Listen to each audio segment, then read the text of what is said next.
through the seasons. When you're a nomadic hunter-gatherer, you know damn well you're deeply embedded in and utterly dependent on nature for your survival and your well-being.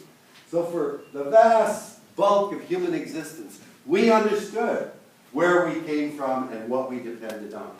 The last 10,000 years, the last 5% of our existence, we had the agricultural revolution, which transformed the way we live.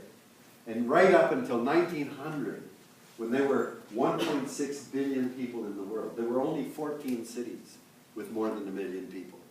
London was the largest city with 6.5 million people. Tokyo was the 7th largest with 1.5 million people.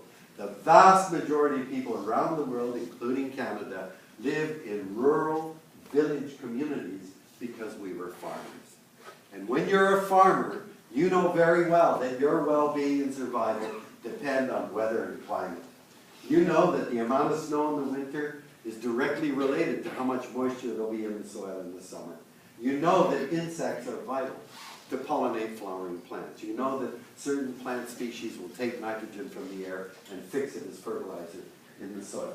Farmers understand that we are fundamentally embedded in and utterly dependent on nature.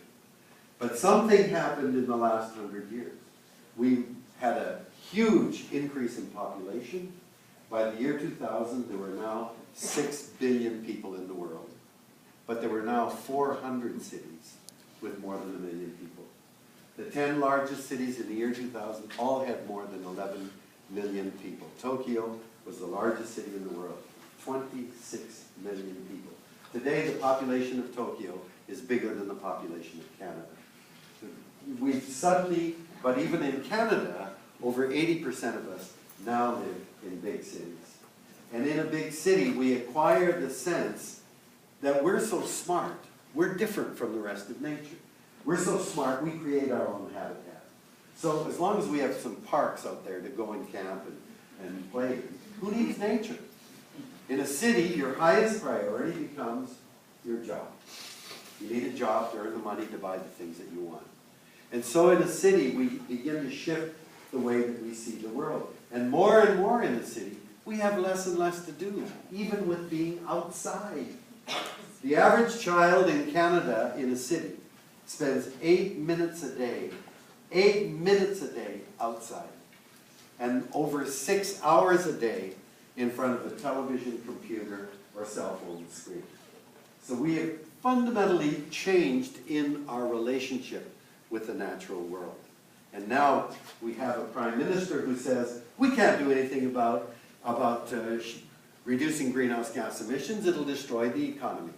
And so we elevate the economy above the very atmosphere that sustains us. And this is the fundamental challenge then, is that we've got to see the world through a radically different lens from the one that has come to dominate our perspective. And where do we find that different lens? I believe we find it in Aboriginal communities around the world. Because First Nations remain fundamentally rooted in place. And I've just begun to think about this, that immigration, the immigrants, you know, we've had a wave of immigration around the world that's happened in the last 600 years. My grandparents came to Canada in early 1900s from Japan. And my parents, Dad was born in Vancouver in 1909, my mother in 1911. My parents, like all of the young Japanese Canadian kids their age, grew up without grandparents or elders. Their parents had come, my grandparents had come to Canada, and in that step they cut themselves off from their roots in the old country because there were no grandparents or elders to transmit that sense of culture and place. And that's the way it's been. That new immigrants come to a place, whether it's Australia or Africa or Southeast Asia or South America, all of these new immigrants for the last 600 years have been fundamentally disconnected from a sense of place. And the people with the commitment, with the long root, deep roots, are the original people. Now you say that in what you read in the beginning there, you know, that we understand our place and all that. That is a hard-won lesson to know our place. It wasn't that, oh, indigenous people suddenly spring out and we have a sense of spirit and a sense of connection. No, that's not the way it's been. If we all started in Africa, we then moved across the planet. And as we moved into new areas, the history of human movement is we came into new areas. Whoa, look at all the animals here. And just with a stone axe and a spear, man, we took on mastodons. You know, there were mastodons still here when we arrived in North America, and guess what? We killed them. We killed the giant sloths all over North America. When Aboriginal people came into Australia 40 to 70,000 years ago, they completely altered that continent. How? By burning. They introduced the whole custom of burning through the seasons and transformed the ecology of the whole continent of Australia. In New Zealand, people came in, there were giant moa birds that were 10 feet tall. They knocked them out. They're big, a lot of meat in that, man. Just kill them. So what we did, and this is what Tim Flannery, an Australian anthropologist, calls future eating. When we rushed into a new place, we didn't know there were ecological principles or anything. We just saw the big, slow-moving dumb animals and we harvested and we drove them to extinction. But over time, we realized, hey, we can't keep doing that. Like our meat locker's gone now. What the hell? And we learned. Those are deep, hard-won lessons from thousands of years that have been transmitted down. The idea that we can now just throw them out is crazy. We paid the price to learn those lessons. And so I believe in the long run, the crisis around the planet means to rediscover those long-standing perspectives that give us a chance at living in balance with nature that supports us. So I believe the ecological crisis, the way out, has to be led by First Nations around the world. How you do that? For me and my foundation in British Columbia, we have recognized in the battles over forestry, or fisheries, for example, that if we support the First Nations in our province to regain sovereignty over those lands, we believe that because of their deep roots and their culture, they will be far better stewards of the lands and oceans than we newcomers have been on the planet. So we throw our support. That's what has been so exciting about coming to Saskatoon. And so we have this small environmental organization, but we've now come together with the First Nations of Saskatchewan and say we'd like to have an agreement and understanding. We're not going to work together.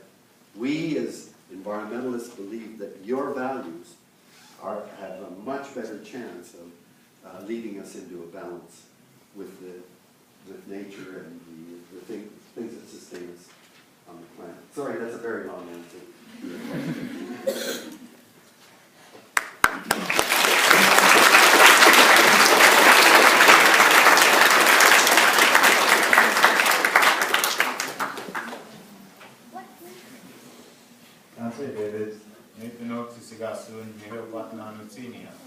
My name is Nathan Oakes and I'm from Pipeline First Nation. Growing up, I was fortunate to be exposed to the natural environment and understand the relationship we have as human beings with Mother Earth. I also learned that everything has a spirit. The same water that runs the rivers and streams on this planet is the same water that runs through our planet that also ran through the blood of our ancestors. And when I say our ancestors, I mean all of us. So miracles happen every day with people walking away from their deathbeds. And if water can be affected by becoming beautiful geometrical patterns when exposed to positive energy, and plants that grow into beautiful mathematical proportions emit the same energy that is transmitted from our hearts, how can we possibly save Mother Earth without the prayers of our natural environment?